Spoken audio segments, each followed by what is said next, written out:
¿Qué es el libro de Devarim? ¿Qué es el libro de Deuteronomio? ¿Y cómo comprender su contenido? Y estoy seguro que esto nos ayudará en próximas reuniones a ir comprendiendo el desarrollo y la temática, los mandamientos que se vayan exponiendo en el texto. Porque sí, como ustedes ya sabrán, Deuteronomio, una segunda nomos, una segunda instrucción, una segunda ley o una repetición de ley, pero también en el mundo rabínico, sobre todo, se le define a este libro como Mishneh Torah, que sería una repetición de la Torah. Pero ¿cómo es posible que sea una repetición de la Torah si encontramos en el libro de Deuteronomio, Devarim, aproximadamente 190 y tantos mandamientos? Entonces no puede ser una repetición de la Torah si hay nuevos mandamientos. El libro de Devarim, que le llamamos en hebreo Devarim, es debido a que estamos nombrándolo basado en una de las primeras palabras. El libro comienza diciendo, Ele advarim. Estas son las palabras asher diver Moshe. Estas son las palabras o las cosas o los discursos que Moshe compartió con el pueblo de Israel. Entonces sí, le llamamos Devarim, pero saben ustedes que en griego la comunidad judía de habla griega le llamaba Deuteronomion. En español pasó en el mundo cristiano a ser llamado Deuteronomio, que significa, bueno, como pueden ver a continuación, repetición de Torah. Deuteronomos. Nomos es lo que se llama un código de instrucciones, un código de conducta. Lo mismo se encuentra en la tradición hebrea, como decía anteriormente, Mishneh Torah. Así se le llama a Devarim, una repetición de la Torah. Ahora, vamos a ver si esto es verdad. Vamos a ver entonces qué es lo que se repite de estos cuatro libros en el libro de Devarim. ¿Qué es lo que el libro de Deuteronomio repite del Génesis, de Éxodo, de Levítico y de Números? En el caso del Génesis, vemos que Devarim repite casi nada. ¿Qué es lo que no repite? Lo ven a mano derecha. No repite la creación del Génesis, ni el diluvio, ni la historia de los patriarcas, ni de Joseph, ni de sus hermanos. Luego pasemos al libro de Éxodo. ¿Qué es lo que Devarim repite del libro de Éxodo? Bueno, sí, algunos detalles, sobre todo de el éxodo de los israelitas de Egipto, el suceso, claro, en el monte Sinaí, el pecado del becerro de oro, pero curiosamente no menciona el libro de Devarim, el Mishkan, por algo muy interesante que al final vamos a comprender. Vayamos entonces al libro de Vaikra, de Levítico, y tratemos de encontrar qué es lo que Devarim repite de Vaikra. Prácticamente nada. Prácticamente nada. Ahora, ¿qué es lo que no menciona Devarim del libro de Vaikra, de Levíticos? Pues casi todas las misbot de Vaikra no se mencionan en Devarim. Y esto está conectado con la misma razón del por qué el Mishkan no se menciona en Devarim. Bien, respecto al libro de Bemidbar, el libro de Números, ¿qué es lo que se repite en el libro de Devarim de Números? Pues el suceso de los espías, como había dicho, la guerra en contra Sihón, contra Og, pero no se mencionan ninguna de las mitzvot, ninguna de los mandamientos del libro de Devarim, perdón, del libro de Números, Bemidbar, no se mencionan en Devarim. Y la razón sigue siendo la misma. Fíjense la conexión entre Mishkan, mandamientos relacionados con la Kehunat Aharón, mandamientos respecto a los levitas, a los sacerdotes, tampoco se mencionan, y en Bemidbar, que también es una especie de culminación de el Mishkan y los mandamientos rituales, tampoco se mencionan en absoluto en el libro de Devarim. Entonces, la pregunta creo que de todos los presentes es, bueno, entonces, ¿por qué se le llama al libro de Devarim Mishneh Torah? Una repetición de la Torah, o en términos de los judíos de habla griega, Deuteronomion. ¿Por qué razón? Si acabamos de ver que no es una repetición, no se asemeja a una repetición. Bien, vamos a ver, para comprender esto, la estructura de Devarim, de Deuteronomio. Y me gustaría dividirlo entre cuatro discursos. Entonces, el primer discurso lo vemos desde el capítulo 1 al 4, que es la introducción realmente del discurso más profundo de Moisés. Luego, el discurso principal es el que está registrado en el capítulo 5 hasta el 26. Ese es el discurso principal y esencial para comprender la estructura y la razón del porqué de Devarim. ¿Qué es el libro de Devarim? Luego, en el capítulo 27 hasta el 28, encontramos la amonestación, la tojajá, el llamado de atención, el regaño que Moisés hace al pueblo y una referencia otra vez al pacto, a la alianza. Finaliza entonces Devarim con un discurso respecto a la teshuvá, desde el capítulo 29 al 30, en el que Moisés dice que pese a que los israelitas en un futuro quebranten la alianza al desobedecer los mandamientos, habrá una manera de remediar ese problema, y es a través de la teshuvá. Y se establece por primera vez la mitzvat teshuvá, el mandamiento por orden divina de retornar a la divinidad. Para comprender, como ve en pantalla, que es el libro de Devarim, debemos de determinar el propósito de este discurso principal. ¿Cuál es el propósito del contenido del capítulo 5 al 26? Vamos entonces a comenzar, como ven, desde el capítulo 5, el verso 1, para comprender este discurso que nos iluminará para consecuentemente comprender Devarim en su totalidad.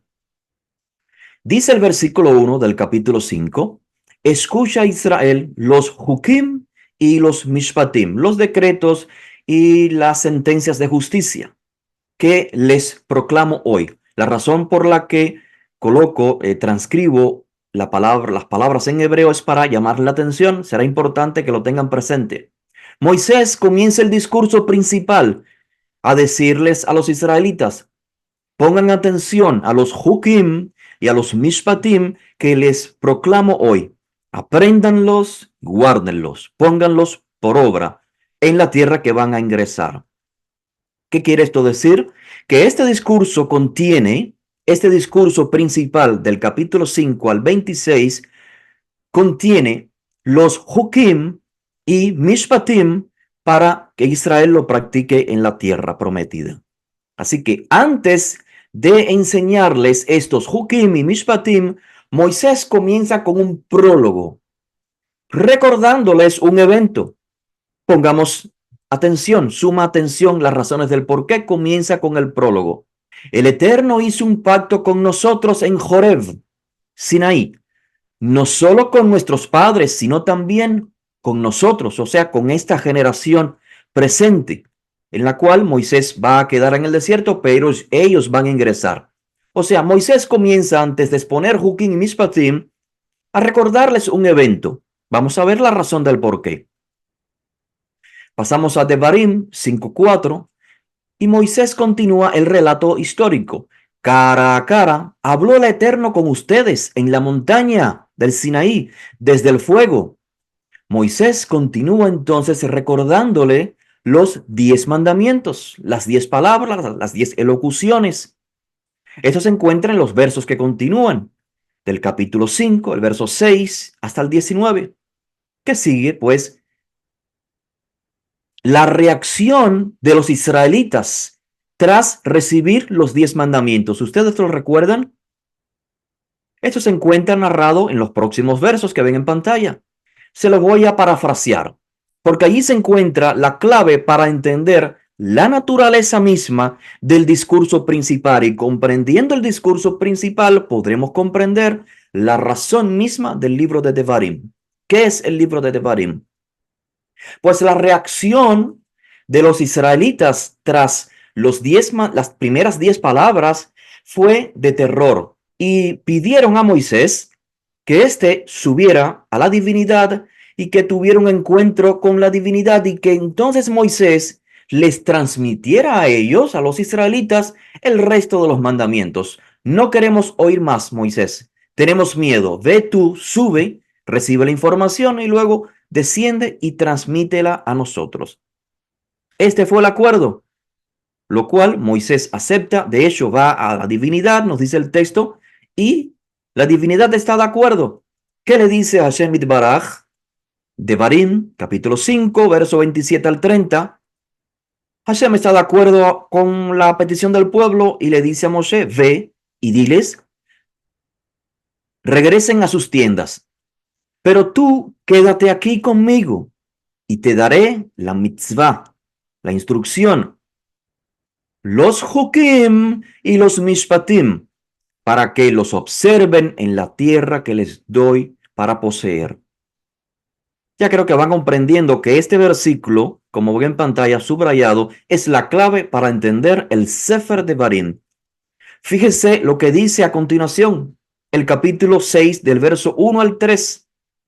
Todo lo otro fue un prólogo, una presentación del discurso. Aquí comienza realmente el discurso. Esta es la mitzvah, los hukim y los mishpatim que el Eterno me ha ordenado que les enseñe para que los observen en la tierra a la que están pronto a entrar.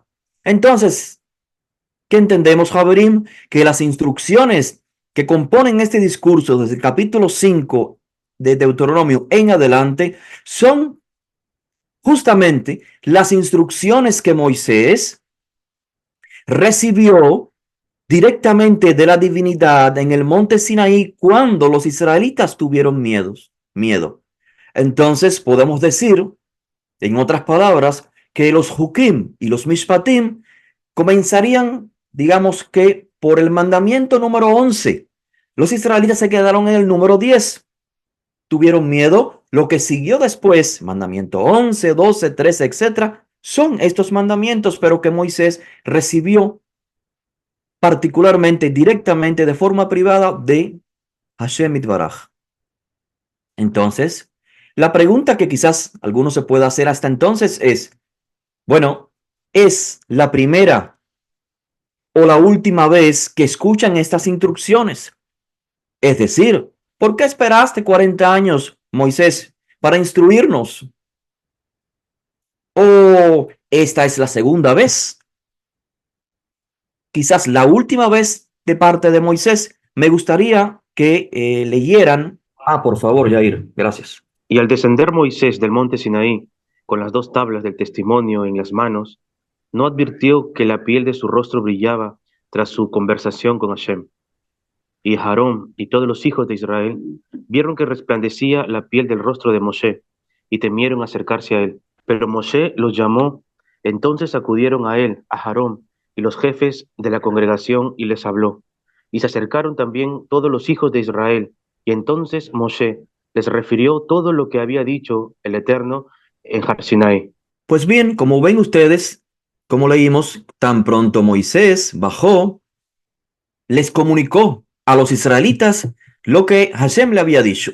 O sea, los hukim y los mishpatim que él había recibido de la divinidad. Así que, basado en esto, en esta lectura del Shemot 34, podemos deducir que aunque en el registro de Shemot 34 no figura en el texto los hukim y los mishpatim, sí es evidente que Moisés transmitió lo que había recibido de la divinidad. Ahora, la razón del por qué se escribe al final ahora en Deuteronomio, o por qué Moisés se las está repitiendo y por eso se llama un Mishneh Torah, es porque están a punto de ingresar a la tierra. Y recuerden que esas instrucciones fueron dadas para ser practicadas de Eretz Israel, en la tierra prometida. Así que lo más remarcable desde el punto de vista de Moshe sería otra vez hacer énfasis en aquellas instrucciones esenciales, principales, que recibió en el monte Sinaí cuando se ausentó por 40 días de los israelitas. Y no tanto énfasis en el Mishkan, en las instrucciones del Mishkan, ni en el aspecto ritual y ceremonial, porque eso fue una consecuencia de el pecado del becerro de oro. Así que aprendemos, como ven en pantalla, por qué se le llama al libro de Devarim, de Deuteronomio, se le llama Mishneh Torah o en griego Deuteronomion. Estas denominaciones ambas son provenientes de la comunidad judía, una de habla hebrea y una de habla griega. Ya sabemos la razón del por qué. No es que Deuteronomio totalmente es una repetición de todo lo que se estuvo mencionando en Génesis, Éxodo, etcétera, etcétera, hasta llegar a Devarim. No, lo que es una repetición de una Torá. Recuerden que Torá significa esencialmente directiva, instrucción. El término Torá, de hecho, se aplica en el libro de Vayikra, de Levítico sobre todo, para hacer referencia a un procedimiento. Por ejemplo, Torat Minja, el procedimiento de la ofrenda vegetal. Torat Metzorah, el procedimiento que tenía que llevar a cabo el leproso para estar en un estado de pureza una vez más. Así que Torah en esencia significa instrucción. Así pues, entonces, Deuteronomio, el libro de Devarim, viene a ser conocido tradicionalmente como el libro en el que instrucciones fueron repetidas. Espero que esto haya traído luz a la comprensión del texto de Deuteronomio y nos ayude en las próximas reuniones que tengamos a apreciar el contexto entonces literario.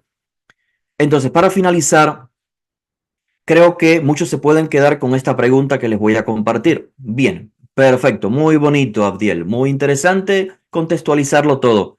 Entonces, si estás sugiriendo que el cuerpo principal del discurso en el Sefer Devarim contienen las mitzvot, las instrucciones que Moisés recibió originalmente en el monte Sinaí, los Jokim y los Mishpatim, tras el, digamos, el mandamiento número 10, entonces la pregunta sería, ¿qué caracteriza a el resto de los mandamientos que se encuentran en los otros libros del Pentateuco? Génesis, Éxodo, Levítico y Números. ¿Cómo identificarlos? Donde se habla, repito, del Mishkan, sobre todo, esos mandamientos no fueron los que Moisés recibió en primera instancia, antes del pecado del becerro de oro, cronológicamente hablando. Entonces, para comprender cuál es la que caracteriza a estos otros mandamientos, debemos de recordar, como les decía, la intención original de Hashem Itbaraj, del Creador, con el pueblo de Israel al sacarlos de Egipto. ¿Cuál era el plan original? Llevar a los israelitas de Egipto al monte Sinaí, que recibieran estas instrucciones, Jokim, Mishpatim, un sistema de justicia social, la constitución del pueblo de Israel. Y luego, inmediatamente, llevarlos a Eretz Kenaán, que ingresaran ya a la tierra de Israel y pusieran en práctica este sistema de justicia para establecerse como nación ejemplar. Entonces, la pregunta creo que ya se responde, porque ya explicamos que en el monte Sinaí los israelitas sí hicieron el pacto con la divinidad, haremos, escucharemos, recibieron los 10 mandamientos, pero tuvieron miedo, como dijimos, solicitaron de Moisés que se ofreciera como intermediario y el resto, los Jukim y los Mishpatim, los recibieron por medio de Moisés. Luego, estos 40 días y noches que Moisés estuvo aprendiendo Jukim y Mishpatim, le sigue cronológicamente el pecado del becerro de oro. El pecado del becerro de oro hace un cambio de planes. Recuerden, tenemos el libre albedrío. Por lo tanto, nosotros elegimos quedarnos estos 40 años en el desierto y que se estableciera, tras el pecado del becerro de oro, nuevas instrucciones que se encuentran donde, en Levítico, en Números, la construcción del Mishkan, el establecimiento de la Kehunat de Aarón, el sacerdocio de Aarón. Recuerden, Israel había sido establecido para ser Mamlechet Kohanim, un reino, todos de Coanim, no solamente la tribu de Leví y la descendencia de Aarón, todos los primogénitos, dice, de Israel eran primogénitos elegidos por la divinidad, pero tras el pecado del becerro de oro se establece una sola tribu, la tribu de Leví. Consecuentemente viene el establecimiento de los sacrificios y una serie de requisitos de pureza e impureza de aspecto ritual. Entonces, durante los próximos 6 meses, tras el pecado del becerro de oro, los israelitas estuvieron, ¿qué? Construyendo el Mishkan, repasando las leyes, aprendiendo cómo tenían que ir desarrollando y acampando en este proceso hasta llegar a la tierra de Israel con el Mishkan en medio de ellos. Una vez el Mishkan está construido, los Bené Israel listos para comenzar el viaje, que solamente era, como dije, 11 días desde el monte Sinaí hasta Kadesh Barnea. ¿Qué sucedió? Pues la excursión, los espías trajeron la mala noticia de la tierra de Israel. El pueblo fracasa, ¿recuerdan? Con el intento de ingresar cuando la divinidad había dicho, ya no entren, y pues ya. El resto es historia, estimada familia. El resto es historia. Así que comprendemos que podemos categorizar los mandamientos Mishneh Torah acá en Devarim como una repetición. Claro, para ahora, para el lector, son nuevos. Pero para los israelitas, en los días de Moisés, era una repetición. Moisés los había dicho al descender de la montaña en Sinaí. Jukim, Mishpatim, seguido a los 10 mandamientos. Los mandamientos que se encuentran en Levítico, número de contexto de sacrificios y el establecimiento de la Kehunat de Aarón son mandamientos de otra categoría. Las razones del por qué el Mishkan, el establecimiento del Mishkan y los mandamientos respecto al culto levítico no se mencionan, no se repiten en Devarim, porque son mandamientos estipulados como consecuencia del pecado del becerro de oro y el establecimiento de la Kehunat de Aarón. Con estas palabras creo que pude dibujar lo mejor posible una comprensión de qué es el libro realmente de Deuteronomio, de Devarim, de las palabras de Moisés, y por qué le llamamos así, una repetición de Torah, de instrucciones.